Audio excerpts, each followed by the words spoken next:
네, 다시 가슴이 뛰기 시작하다라는 제목으로 설교하겠습니다. 전해져 내려오는 이야기에 따르면요, 네로 박해가 한참일 때 사도 베드로가 로마에 있었습니다. 근데 로마에서 베드로가 이 박해를 피하여 로마를 떠나기로 결정했습니다. 그래서 사실 살기 위해서 떠난 거죠. 어떻게 주변에서도 베드로 당신은 살아야 된다 말하지 않았겠습니까? 그래서 이제 떠나는 길에 가는 길에 예수님을 만났다는 거예요. 예수님을 만나게 돼서 예수님께 물어본 거죠. 주님, 지금 어디로 가십니까? 그 유명한 코바데스 도미네라고 묻자 예수님께서 이렇게 말씀하셨습니다. 내가 로마로 가서 다시 십자가에 못 박히러 간다. 거기서 고난받는, 그리고 거기서 지금 순교하는 그들과 함께 못 박히시겠다고 주님 말씀하신 거예요. 이 답변을 들은 베드로는 내가 지금 도망가고 있구나라는 것을 깨달았습니다.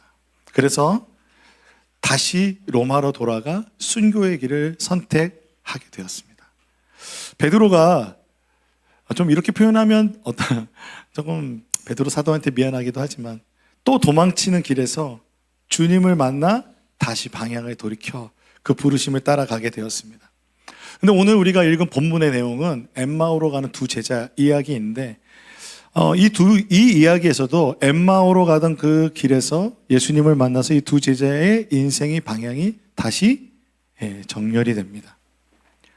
예루살렘에서 엠마오로 가는 두 제자라는 것은요, 예루살렘이란 예수님과 함께 꿈꾸고 기대하고 소망했던 것을 의미하겠죠. 그리고 엠마오는 이전에 내가 살아가던 것, 그러니까 예수님과 품었던 기대와 소망을 잃어버리고 예전의 삶으로 돌아가는 낭망한 그들의 모습, 그들의 마음을 느껴지게 됩니다. 제가 오늘 제 이야기를 드릴까 말까 하나님께 오늘 아침까지도 고민을 했는데 하나님께서 나누기를 원하시는 것 같아서 너무 불쌍히 여기지 말고 들어주시기 바랍니다. 제가 선교단체에서 찬양 사역자로 이 찬양 인도자로 사역하던 어느 날 모든 것을 내려놓고 안식년을 시작하게 되었습니다. 근데 이 안식년은 사실상 사역을 내려놓는 것과 다름없었습니다. 그때의 그 상실감은 이루 말할 수 없었습니다. 그러니까 하루아침에 삶의 자리를 잃어버린 가장과 같은 마음이 들었습니다. 자세한 상황들을 다 설명드릴 필요도 없고 설명드리고 싶지도 않지만 그냥 제 젊은 시절에 다 모든 것을 바쳤던 그곳에서 더 이상 내가 찬양 인도할 수 없고 예배할 수 있는 자리가 없다는 사실이 굉장히 깊은 절망으로 다가왔습니다. 그는 그 깊은 절망 가운데서 하나님께서는 그래도 의미를 발견하게 하셔서 아내와 자녀를 위해서 시간을 보내기로 결단하고 아내가 대안학교 교사로 섬기게 된 전라북도 진안으로 내려가서 몇 년을 살게 되었습니다. 한마디로 이제 주말에는 서울에서 사역을 하고 주중에는 전라북도 진안에 있는 주초 부부, 여러분들은 주말 부부라고 하시는 그런 생활을 했습니다. 한 1년 정도 그 생활을 지나갔을 때 제 안에서 굉장한 그 자신감과 자존감이 완전히 무너내렸습니다. 완전히 무너져 내리더라고요. 그러면서 이런 생각이 들었습니다. 나는 이제 다시는 찬양 사역을 할 수 없겠구나 라는 깊은 낭망에 그냥 나 자신을 그렇게 결정했던 것 같습니다. 그 엠마오라는 마을은요, 예루살렘에서 약 11km 정도 떨어진 마을입니다. 그 11km 되는 마을을 두 사람의 제자가 서로 이야기하면서 걸어가는데 쉴 새 없이 이야기하고 있어요. 이 이야기가 얼마나 계속해서 이야기하고 있는지 주변에 누가 이렇게 너무 집중해서 얘기하면 주변에 누가 와도 모르잖아요. 그런데 예수님이 옆에서 같이 동행하기 시작하시는데 그 얘기에 너무 빠져서 옆에 누가 있는지도 모르는 거예요. 그런데 예수님이 그렇게 오셨는데도 알아보지 못하는 이유를, 그러니까 너무 얘기에 집중해서가 아니라 성경은 이렇게 말합니다. 그들의 눈이 가리어져서 알아보지 못했다라고 말합니다. 눈이 가리어졌다라고 하는데요. 이 가리어졌다라는 헬라어의 표현이 뭐냐면 외부적인 힘에 의해서 계속 붙잡혀 있다라는 뜻이라는 거예요. 무언가에 붙잡혀 있어서 다른 것을 바라보지 못하는 상황이었습니다. 그러니 옆에 다가와 계신 예수님을 알아보지 못하였던 거죠. 누가복음 24장 16절을 읽어드리겠습니다. 그들의 눈이 가리어져서 그인 줄 알아보지 못하거늘 예수께서 이르시되 너희가 길 가면서 서로 주고받고 하는 이야기가 무엇이냐 하시니 두 사람이 슬픈 빛을 띠고 머물러 서더라. 예수님이 물어보시는 거죠. 지금 무슨 얘기를 하고 계세요? 라고 딱 물어보자 그 두 사람이 막 얘기하다 말고 갑자기 탁 멈춘 거예요. 멈췄는데 그 얼굴빛이 슬퍼요. 슬픈 빛을 띠고 머물러 있었어요. 그리고 이 예수님의 질문에 대해서 글로바라는 사람이 예수님에게 이렇게 대답합니다. 나사렛 예수에 관한 일 때문에 그렇다고요. 그들이 두 사람이 그러니까 엠마오로 가면서 계속 이야기하고 있었던 일은 나사렛 예수에 관한 이야기였습니다. 예루살렘에서 그들은 무엇을 꿈꿨냐면 예수님이 메시아가 되는 꿈과 기대를 꾸었습니다. 그래서 예수님이 이스라엘을 속량할 메시아라고 생각했어요. 이 이스라엘을 속량할 사람이라고 생각하였는데 그들이 생각했던 그 속량은 뭐였냐면 우리가 알고 있는 그 고엘이라고 하는 예수님이 모든 것을 지불해서 그들을 이렇게 속량해서 무엇을 하기를 원하냐? 이스라엘의 왕이 되어서 헤롯 왕도 이제 무너뜨리고 이제 정말 다윗의 혈통이 왕이 돼서 다윗 왕조가 세워지고 이 세워진 왕조가 로마의 그 지배에서 벗어나게 해서 자유하게 하는 새로운 다윗 시대와 같은 그런 나라를 꿈꾸었던 거죠. 예수님 당시에 모든 사람은 이 꿈을 꿨어요. 우리의 소원은? 그렇죠. 나 아닌가 봐요. 우리의 소원은 통일, 이렇게 우리가 딱 얘기하듯이 그들에게 있어서 메시아 하면 바로 이것을 꿈꾸는 거예요. 이러한 비전과 기대가 있어서 예수님을 따랐는데 예수님이 어느 날 갑자기 대제사장과 관리들에게 그냥 힘없이 넘어가가지고 사형 선고받고 십자가에서 돌아가신 거예요. 십자가형을 당했어요. 그러니 이 사람을 바라보고 왔던 그 한 사람 바라보고 왔는데 그 사람이 죽어버렸으니 기대와 소망이 끊어져서 그 예루살렘이라고 하는 곳에서 떠나 내가 살던 엠마오라는 마을로 소망 잃은 마음으로 그리고 그 슬픈 마음으로 가고 있었던 것입니다. 그렇다면 이들에게 있어서 십자가는 뭘까요? 십자가는 슬픔인 겁니다. 십자가는 실패가 된 겁니다. 여러분, 이것은 사실 그들이 잘못된 기대에 붙잡혀 있었다는 것입니다. 그들이 눈이 가리워졌던 이유가 뭐냐면 바로 십자가를 실패라고 생각하고 나사렛 예수의 일이 실패가 되어 자신들의 그 기대가 무너졌다는 이 소망, 그 소망이 무너진 것에 붙잡혀 있다 보니 여러분 어떤 상황까지 됐냐면요, 예수님에 대한 부활에 대한 소식을 들었어요. 어떤 주변에 같이 있었던 여인네들이 예수님의 부활을 봤다는 거예요. 그 얘기 들었어요. 그런데 믿지 못해요. 게다가 그것을 확인하려고 어디까지 가요? 무덤까지 가요. 성경에 있는 얘기예요. 나중에 보세요. 무덤까지 갔는데 뭐라고 말하냐면요, 예수는 보지 못했다. 부활하신 예수를 못 봤는데 어떻게 믿겠냐는 거예요. 부활하신 예수님을 여러분 믿으십니까? 할렐루야. 보지 않고도 믿는 자는 복되도다 주님 말씀하셨는데 보이지 않는 그 예수님을 만나지 못했으니 믿을 수 없다는 거예요.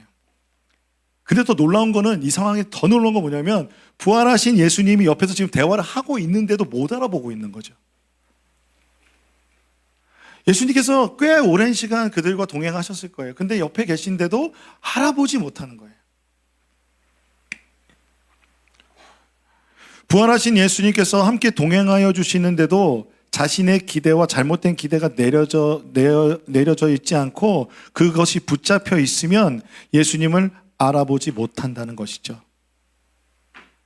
예루살렘이 예수님의 부르심을 받아 제자가 되어 예수님을 따르기 위해 들어갔던 곳이라면 이제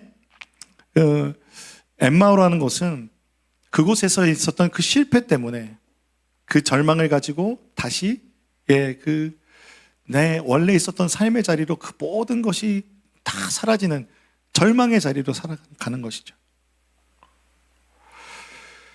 그 기대가 내려놓아지지 않으면 예수님을 보지 못하는 것입니다. 저의 삶에 찾아온 그 낭망도 그 깊은 절망 가운데서 예수님을 보지 못하게 되었습니다. 그래서 예배 드리고 찬양하면서 인터넷으로 이제 제가 섬기던 찬양 예배를 신학은 보는데 그때 그 안에 임재해 계신 예수님을 보지 못하고 비교하고 절망하고 낭망하고 슬퍼하는 저의 모습을 보게 되었습니다. 이렇게 있을 수 없겠더라고요. 그래서 하나님 앞에, 예수님 앞에 기타를 들고 예수님 찾아서 예수님께 찬양하지 않으면 안 될 것 같아서, 살 수 없을 것 같아서 기타를 들고 따르릉 내리면서 주께 가까이 찬양했습니다. 주께 가까이 찬양을 하는데 주님이 그냥 찬양하는 순간 속히 저에게 임재해 주셨습니다. 제 생각에는 찬양을 좀 고조가 되면 그때 하나님 나의 마음에 확 느껴지고 그럴 줄 알았는데 내리는 순간 주님이 기다렸다는 듯이 저를 안아 주셨습니다. 제가 인식하지 못했지만 예수님은 그 순간에도 저와 함께 하셨던 거예요. 그 예배를 함께 보고 계셨고 나의 그 비교와 절망과 낭만과 슬픔 가운데 옆에서 함께 여전히 계셨다는 것입니다. 그들이 내려놓지 못했던 것은 한마디로 말하면 정치적 메시아에 대한 기대였습니다. 그렇기 때문에 십자가는 실패인 거죠. 십자가는 그래서 슬픔이 되는 것입니다. 그래서 그 기대는요, 점점 집착이 되고 그 집착은 점점 말씀을 받아들이지 못하게 되어서 그들이 가지고 있던 그 기대는 하나님보다 앞서서 자신의 마음의 자리에 올라가게 되었습니다. 그래서 그들이 원했던 건 무엇이었냐면 성공이었습니다. 그들이 원했던 건 승리였습니다. 그들이 원했던 건 그 나라의 명예였습니다. 그리고 영광이었습니다.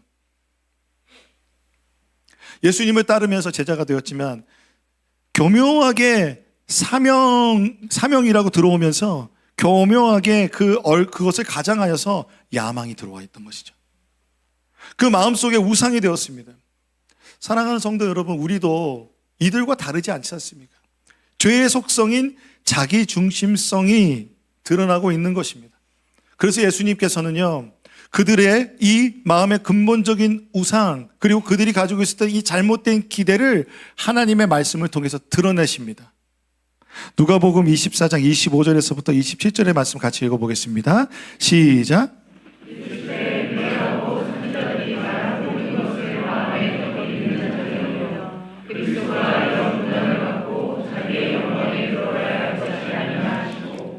이에 모세와 모든 선지자의 글로 시작하여 모든 성경에 쓴 바 자기에 관한 것을 자세히 설명하시니라.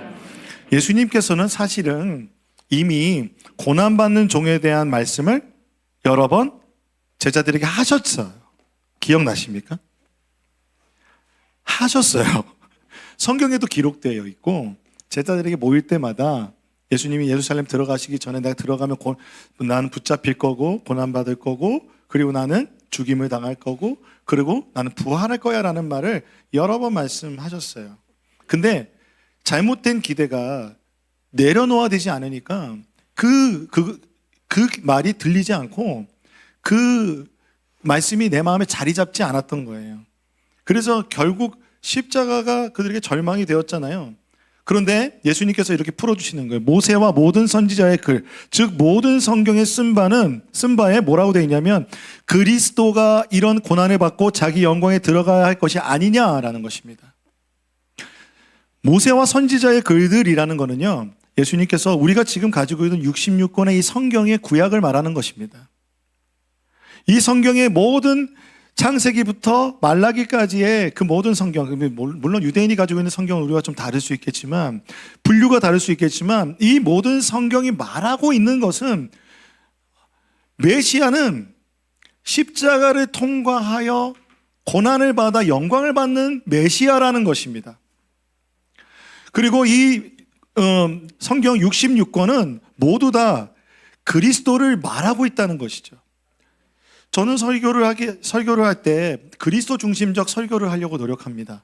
왜냐하면 성경 66권의 모든 그 성경 말씀 안에서 예수 그리스도가 증언되고 있기 때문에 그렇습니다. 사랑하는 여러분, 하나님의 말씀은 모두 성령의 감동으로 쓰여진 것입니다. 여러분 믿으십니까? 이 성령의 감동으로 쓰여진 말씀에 66권의 말씀에 담겨져 있는 예수 그리스도에 대해서 막 설명하고 드러내시는 성경 교사의 이야기를 들어보신 적 있으십니까? 저는 그거 잊지 못해요. 어느 날 이제 청년 설교에서 그 이지우 목사님이 창세기부터 막 말라기까지, 그래서 나중에는 문서로 나왔어. 창세기에 계신 예수님의 예수님, 출애굽기에 계신 예수님, 신명기에 계신 예수님, 레위기에 계신 예수님, 그 모든 성경 안에 계신 예수님들을 풀어내는 것이죠. 팀 켈러라는 목사님도 마찬가지예요. 모든 성경 본문 안에 예수 그리스도가 있다는 것이죠. 그러니 여러분, 이 예수 그리스도께서 원저자이시잖아요. 예수님에 관한 이야기시잖아요. 그러니까 성경을 풀어내시니 여러분 얼마나 좋았겠습니까? 여러분 성경이 풀어내서 성경이 막 이해되고 성경의 그 내용들이 성령의 감동 안에서 내 안에서 막 풀어져 나갈 때 그 감격은 이루 말할 수가 없습니다. 이루 말할 수가 없습니다. 여러분 꼭 말씀에 대해서 그런 사모함이 우리가 있으면 좋을 것 같아요. 시간 가는 줄 몰랐어요. 시간 가는 줄 몰랐어요. 성경 66권이 성령의 감동에 받은 저자들에 의해서 다양한 역사적, 사회적, 문화적 상황에 놓인 원독자들이 향해 쓰여졌는데요. 많은 성경의 인물들이 있습니다. 모세, 아브라함, 이삭, 야곱, 그리고 마지막 에스라, 느헤미야까지. 이 성경의 인물들이 다양한 삶의 이야기가 담겨져 있지만 그들이 성경의 주인공이 아닙니다. 성경의 주인공은 예수 그리스도이십니다. 여러분, 우리도 마찬가지입니다. 우리의 삶의 주인공은 우리가 아닙니다. 놀라셨나요? 우리의 삶도 이 성경의 이야기와 같이 예수 그리스도와 함께 쓰여져 나갈 때 또 다른 구원의 내러티브가 되고 이야기가 되는 것입니다. 우리가 우리의 삶의 주인공이 됐잖아요. 그러면 하나님은 내 삶의 소원을 이루어 주시기 위한 하나의 방편이 됩니다. 이 이야기에는요, 나의 성공, 나의 영광, 나의 승리가 쓰여지길 바랍니다. 그런데 문제는 뭐냐면요, 죄악된 세상 가운데 우리는 실패해요. 때로 버려져요. 고난당해요. 질병을 겪어요. 이 실패가 내가 주인 되는 성공의 이야기로는 다 이야기가 설명되지 않아요. 그렇지 않습니까? 오직 예수 그리스도, 고난의 십자가를 통해서 영광을 얻으시는 예수 그리스도를 통해서 우리의 삶이 해석될 때 하나님이 우리의 주인이심을 통해서 예수 그리스도의 그 모든 십자가를 통해 내 삶이 해석될 때 우리의 삶의 진정한 영광과 하나님께서 원하시는 그 삶에 대한 그 기쁨과 그 원래의 모습을 발견하게 될 때 여러분 그 희열은 말도 못하는 것이죠. 여기에 우리가 생각하지 못할, 감당하지 못할 큰 은혜가 있다는 것입니다. 요즘 여기서 오해하실 수 있어요. 하나님 주인 되신다는 거 우리가 종이 되어서 아무것도 아닌 것이 아니라 주님 우리를 계속 말씀드리잖아요. 결혼하여 동등한 인격적인 존재로 함께하여 주시는 주님이신 줄로 믿습니다. 엠마오로 가는 두 제자가 예수님이 풀어주시는 말씀에 시간 가는 줄 모르고 이렇게 되면 어떻게 돼요? 좀 더 같이 있읍시다. 좀 더 함께 합시다. 그래서 엠마오에까지 같이 걸어가게 됐어요. 저녁쯤 도착했어요. 그래서 자기들이 유할 곳에 예수님과 함께 식사를 하면서 말씀을 더 듣고자 했을 것입니다. 그런데 예수님께서 식사하는 자리에서 이런 행동을 하십니다. 떡을 가지고 축사하여 떼어주십니다. 30절에서 31절의 말씀에 이렇게 되어 있습니다. 같이 읽어볼까요? 시작! 그들과 함께 음식 잡수실 때에 떡을 가지사 축사하시고 떼어 그들에게 주시니 그들의 눈이 밝아져 그인 줄 알아보더니 예수는 그들에게 보이지 아니하시느니라. 눈이 밝아져 보이게 예수님인 줄 알아보게 되었습니다. 그리고 놀라운 건 그전까지 못 알아봤다는 거죠. 말씀을 풀어내고 예수 그리스도에 대한 성경 66권에 대한 이야기를 막 풀어갈 때, 와, 이 사람이 정말 놀라운 성경 교사구나 라고까지는 생각했는데, 예수 그리스도인 것이 드러나서 내가 예수님을 만나고 있다라는 게 드러난 것은 예수님께서 떡을 가지고 축사하시고 떼어주실 때였습니다. 다시 한번 말씀드립니다. 떡을 가지고 축사하고 떼어주실 때. 여러분 뭐가 생각나시죠? 네? 성만찬 생각나시잖아요. 우리에게서는 1년에 뭐 2번, 우리 교회는 3번 하잖아요. 하지만 초대교회에서는요, 이 성만찬은 매주 드리는 예배였습니다. 말씀과 성만찬이 항상 있는 예배였습니다. 그런데 복음서에서 보면 떡을 가지고 축사하고 떼어주시는 이 행동 뒤에는 예수님께서 굉장히 의미 있는 계시를 주세요. 첫 번째, 오병이어 기적을 일으키실 때도 똑같이 하셨죠. 떡을 가지고 축사하고 떼어주시자 5,000명이 먹였죠. 그리고 그 500은 무엇이냐면 예수가 그리스도다 였습니다. 그리고 또한 제자들과 함께 최후의 만찬에서 떡을 가지고 축사하고 떼어주실 때 예수님께서 내가 이것이 너희와 내가 맺는 새로운 무엇이라고요? 언약이다.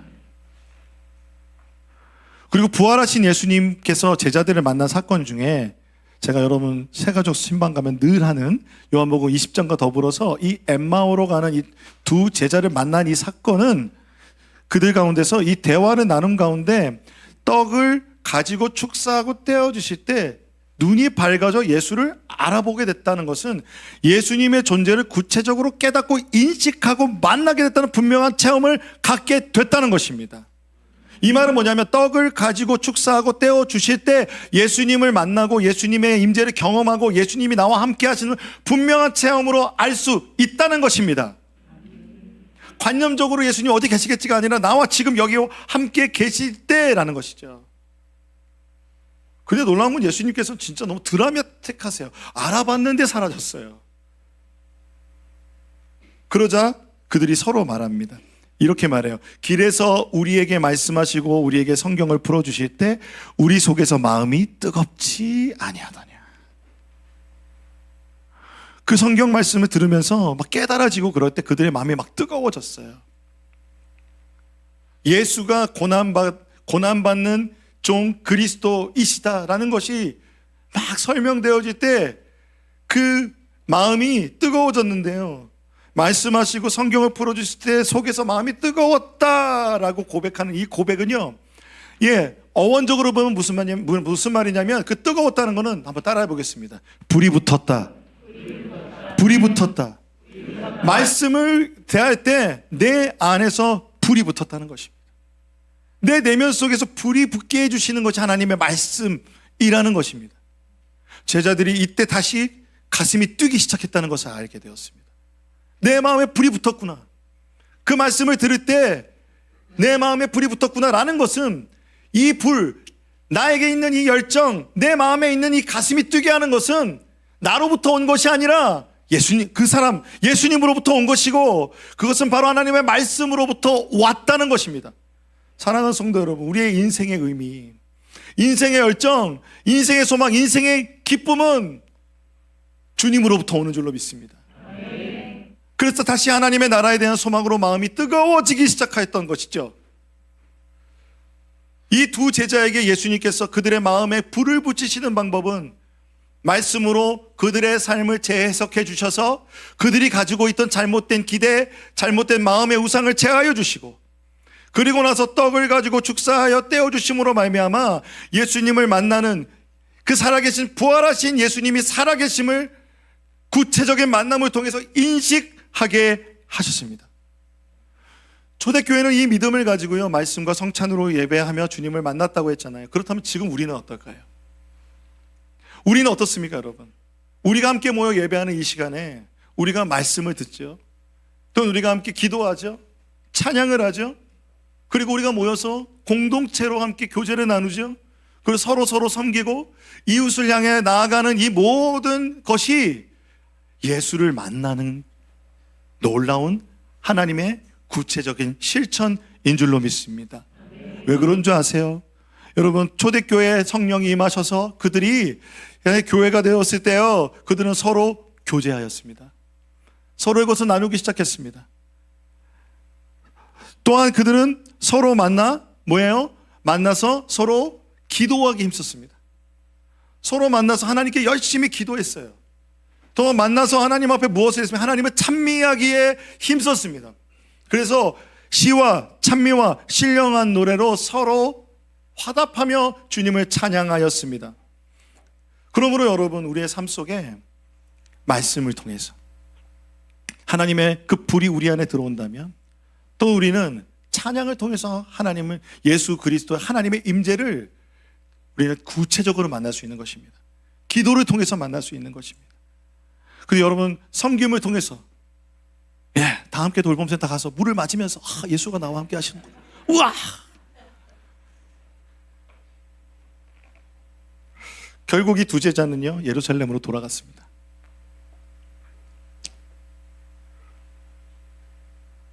오순절 성령을 받는 멤버가 됐겠죠. 여러분, 궁금하지 않으세요? 이 두 사람이 누굴까요? 이게 설교 준비하다 보면 이런 게 좀 궁금해지잖아요. 근데 한 사람 이름은 분명히 알아요. 예수의 불을 받은 이 사람, 글로바입니다. 분명 누가는 이 이야기를 글로바에게서 들었을 거예요. 누가의 특징이 누가복음의 특징은 뭐냐면 하나씩 다 사실인지 확인하고 썼다는 거예요. 그러니까 증언을 다 들었다는 거죠. 그러니까 여러분, 복음서는 굉장한 것입니다. 이 글로바가 그런데 어디에 또 이름이 나오냐면 요한복음 19장에 나옵니다. 19장에 예수님의 십자가의 곁에 있던, 여러분, 은혜자매님 죄송합니다. 은혜라는 이름이 굉장히 많죠. 그럴 때는 어떤 은혜 이게 지온이 엄마 은혜 이렇게 해야 되듯이 예수님 십자가 곁에도 어머니 마리아, 막달라 마리아, 그리고 글로바의 아내 마리아가 있었습니다. 글로바의 아내 그 마리아가 예수님의 십자가 바로 앞에 있었다는 것은 예수님과 굉장히 가까운 사이의 제자였다는 것을 알 수 있습니다. 그리고 예수님을 엄청 사랑했기 때문에 예수님의 십자가를 보고 엄청 슬펐을 거예요. 그리고 그것이 트라우마가 됐을 거예요. 그런데 그 안에 있는 메시아에 대한 기대가 달랐다면 더 낭망했겠죠.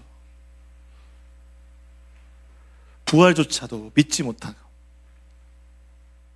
그런 그들에게 찾아오신 예수님이 말씀으로 떡을 떼심으로 그들의 마음에 불을 붙여주시고 예수님의 그 부활의 생명을 불어넣어 주시자 그들이 예수와 목격자들이라는 책에서 보면요, 이거는 전승이에요, 여러분. 글로바가 예수의 아버지인 요셉의 형제이자 시몬의 아버지로서 그의 사촌인 그러니까 예수님과 친척 사이인 사람의 글로바라는 사람이 있었다는 거예요. 이 글로바라는 사람이 나중에 유세비우스의 교회사를 인용하여 예수의 목격자들이라는 책에서는 예루살렘의 교회의 지도자가 된 인물이라고 그래요. 야고보라는 사람이 예루살렘 교회 지도자였잖아요. 그 다음 지도자가 글로바라는 것입니다. 예수님을 만나 그는 새로운 사명을 가지고 예루살렘 교회의 지도자로서 살아가게 되었던 것이죠. 사랑하는 성도 여러분, 우리의 삶에 주님이 오셔서 말씀으로 우리를 고쳐주시고 나의 삶을 해석해 주시길 소망합니다.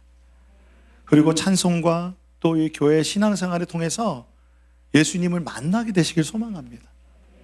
그래서 우리의 인생의 방향이 나를 위해서 사는 것도 너무 좋지만 주님을 위해서 사는 것이 나의 삶의 진정한 의미를 발견하는 것을 깨닫게 된다면 그것이 여러분 어떤 직업이든지 그렇게 살아가게 되시길 소망합니다.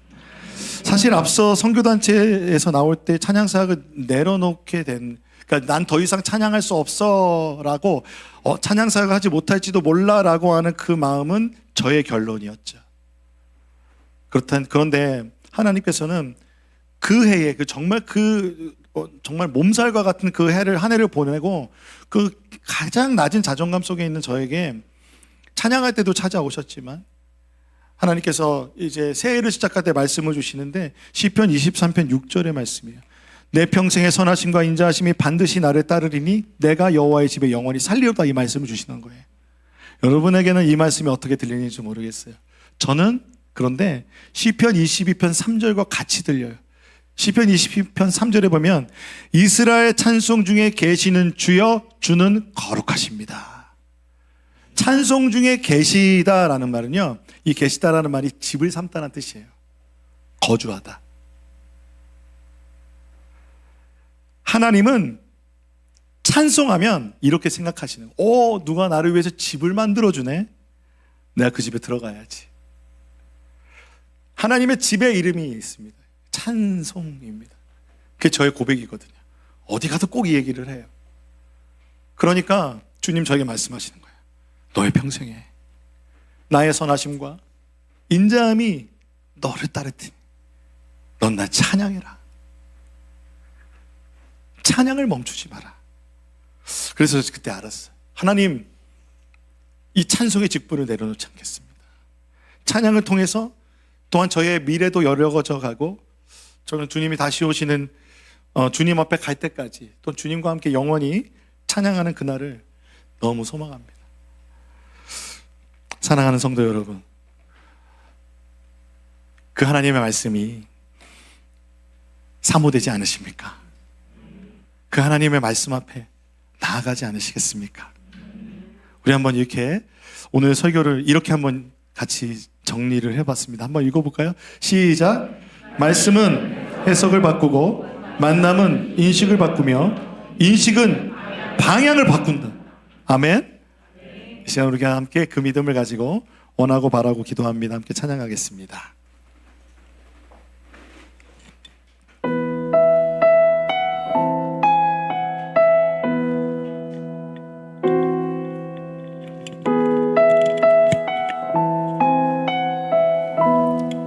이 세상을 살아가는 동안에 이 세상을 살아가는 동안에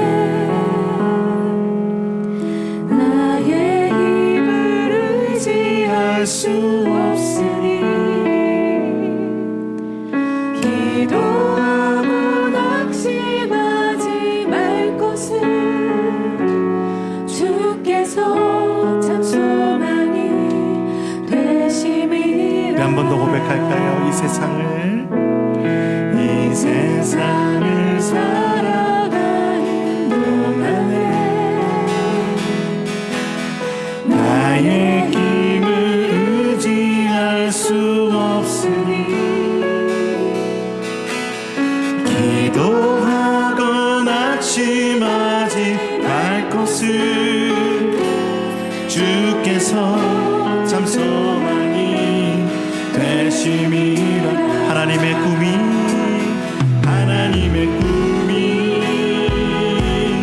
나의 비전이 되고 예수님의 성품이 나의 인격이 되고 성령님의 권능이 나의 능력이 되길 원하고 바라고 하나님의 꿈이 나의 비전이 되고 예수님의 성품이 나의 인격이 되고 성령님의 권능이 나의 능력이 되길 원하고 바라고 기도합니다. 주의 길을 걸어가는 동안에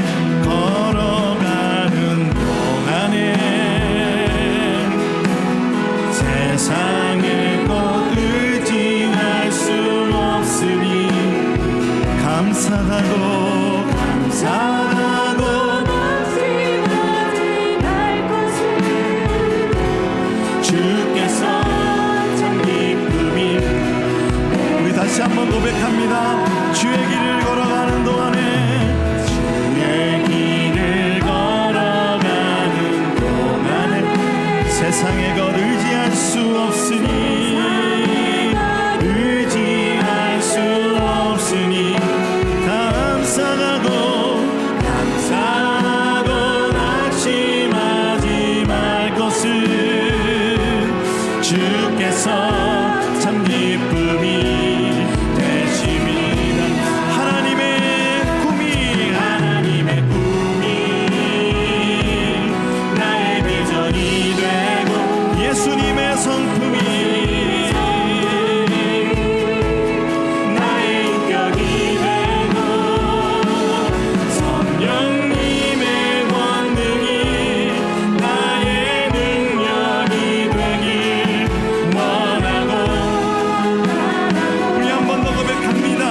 여러분, 우리의 삶에 우리를 가장 잘 아시는 분이 우리를 가장 선하게 인도해 주실 것을 믿으십니까? 그렇다면은 우리의 삶에 늘 동행하시는 그 예수님께서 우리의 가장